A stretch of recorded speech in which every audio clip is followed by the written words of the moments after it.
नमस्कार प्रिय विद्यार्थियों, आज हम पंचतंत्र के अपरीक्षित कारक की अंतिम कथा का अध्ययन करेंगे। ये कथा है पांथ ब्राह्मण कर्कटक कथा।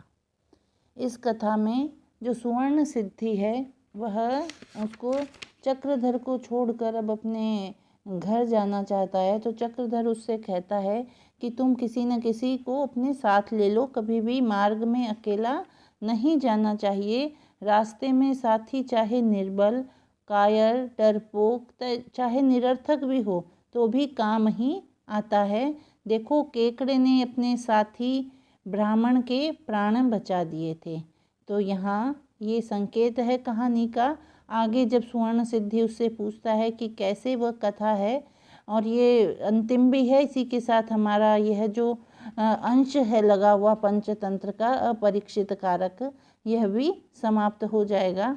तो यह कथा वह फिर उसको जो चक्रधर है वह सुवर्ण सिद्धि को सुना रहा है। देखिए, कस्मिंश्चिद अधिष्ठाने ब्रह्मदत्त नामा ब्राह्मणः प्रतिवसति स्म। किसी नगर में ब्रह्मदत्त नाम का एक ब्राह्मण रहता था। स च प्रयोजनवशाद, वह किसी कार्यवश ग्रामम प्रस्थितः, गांव को गया। गांव को मतलब जा रहा था। स्वमात्रा अभिहितो, तो उसकी माता ने उससे कहा कि वत्स, हे पुत्र, कथम एकाकी व्रजसी, किस लिए अकेले जा रहे हो। तद अन्विष्यताम कश्चित द्वितीयः, तो किसी दूसरे को भी अपने साथ ले जाओ, खोजकर किसी दूसरे साथी को खोजकर साथ ले जाओ। तो उसने कहा, स आह अम्ब, हे माता, माँ भयशी, भयभीत मत हो, डरो मत। न इस रास्ते में निरुपद्रवो अयम मार्ग है, यह जो मार्ग है निरुपद्रव है, इसमें कोई भी उपद्रव नहीं है। यह एकदम ही कंटकों से रहित, किसी भी परेशानी से रहित मार्ग है। अथ तस्य तम निश्चयं ज्ञात्वा समीपस्थ वाप्यः सकाशात् कर्कटम आदाय मात्रा अभिहितः। अथ यानी इसके पश्चात तस्य, उसके, उस निश्चय को जानकर समीप में ही स्थित जो बावड़ी थी उसमें से जाकर एक केकड़े को, जो उसकी माता है, वह ले आई और कहा कि वत्स, हे वत्स, अवश्यम यदि गंतव्यम, यदि तुम्हें जाना ही जरूरी है, तद एष कर्कटो अपि सहायो भवतु, तो यह केकड़ा तुम्हारे रास्ते में तुम्हारा साथी रहेगा, क्योंकि कभी भी अकेले नहीं जाना चाहिए। तद एनम गृहीत्वा गच्छ, तो तुम इसको लेकर अपने साथ जाओ। सो अपि, वह भी, वह ब्राह्मण भी, मातुर वचनाद, अपने माता के वचनों से, उभाभ्याम पाणिभ्याम तम संगृह्य, दोनों हाथों से उसको, केकड़े को उसने ग्रहण कर लिया और कर्पूर पुटिका मध्य निधाय, और कपूर की डिबिया में बंद करके पात्र मध्य संस्थाप्य, अपने मतलब पिटारी में उसे रख लिया और शीघ्रम प्रस्थितः, शीघ्र ही वहाँ से चल पड़ा। अथ इसके पश्चात गच्छन, जाते हुए, ग्रीष्मोष्मणा, गर्मी से संतप्तः, तप्त होकर, कंचित मार्गस्थम वृक्षम आसाद्य, किसी मार्ग स्थित वृक्ष के नीचे पहुंचकर, तत्रैव प्रसुप्तः, वहीं पर सो गया। अत्रांतरे वृक्ष कोटरात निर्गत्य सर्पस्तत् समीपम आगतः, तो इसी बीच उस वृक्ष के कोटर से निकल कर एक जो सांप था वह उसके पास आ गया।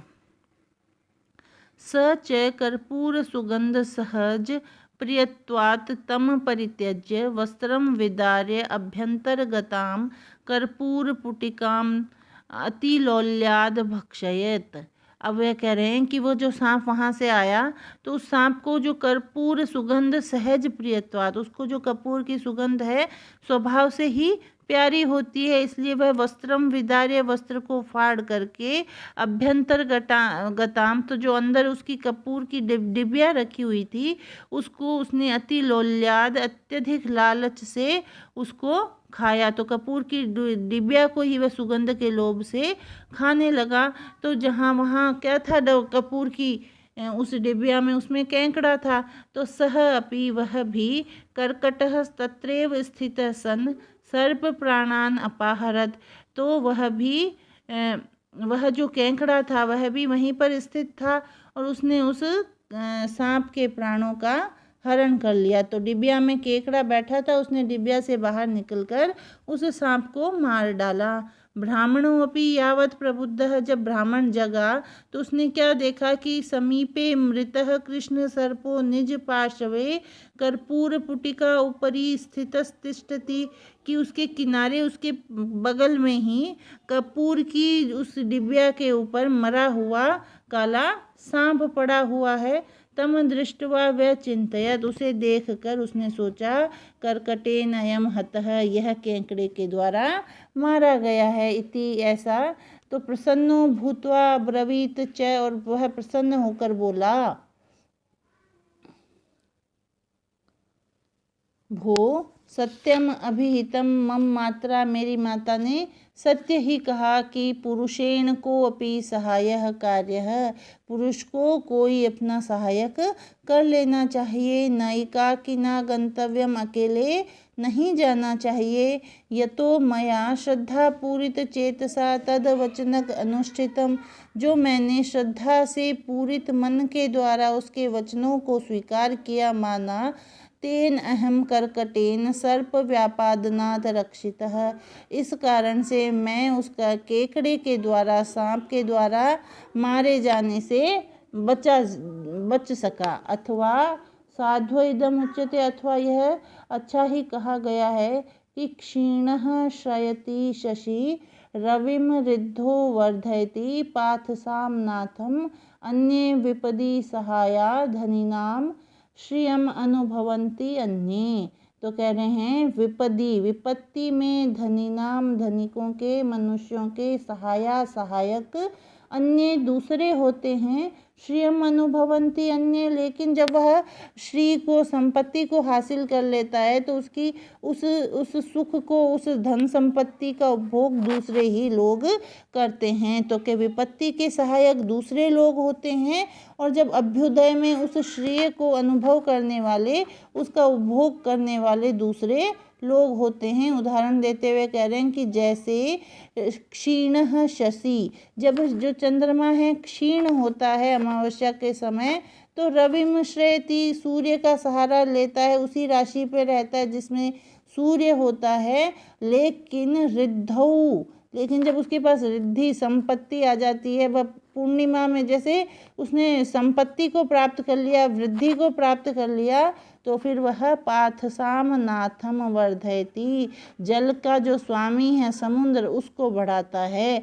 यानी उसने विपत्ति में तो साथ लिया सूर्य का, लेकिन जब उसके पास रिद्धि आ गई, संपत्ति आ गई, वृद्धि हो गई, तो फिर वह समुद्र को बढ़ाता है, न कि सूर्य को। इसी प्रकार जो विपत्ति में सहायक होते हैं वो लोग दूसरे होते हैं, और श्री का अनुभव करने वाले लोग दूसरे होते हैं।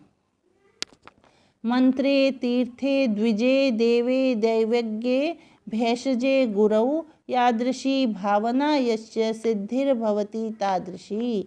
तो कह रहे हैं कि मंत्र में, तीर्थ में, ब्राह्मण में, देवता में, ज्योतिषी में, औषध में तथा गुरु में जिसकी जैसी भावना होती है, यादृशी यस्य भावना, जिसकी जैसी भावना होती है, सिद्धिर्भवति तादृशी, उनको उसी प्रकार की सिद्धि प्राप्त होती है। उसके लिए वह उतना ही फलीभूत होता है, उतना ही उसका कल्याण होता है। एवं उक्त्वा, ऐसा कहकर, असौ ब्राह्मणो यथा अभिप्रेतम गतः, उस ब्राह्मण के द्वारा अपने अभिप्रेत, जहाँ वो जाना चाहता था वहाँ वह चला गया। अतो अहम ब्रवीमि, इसलिए जो वो चक्रधर कह रहा है, इसलिए मैं कहता हूँ कि अपि का पुरुषो मार्गे इति, कि मार्ग में चाहे कायर पुरुष ही साथी हो, हमें उसको अपना साथी बना लेना चाहिए, अकेले भी मार्ग में गमन नहीं करना चाहिए। इसलिए हे सुवर्ण सिद्धि, तुम भी अगर घर की ओर जा रहे हो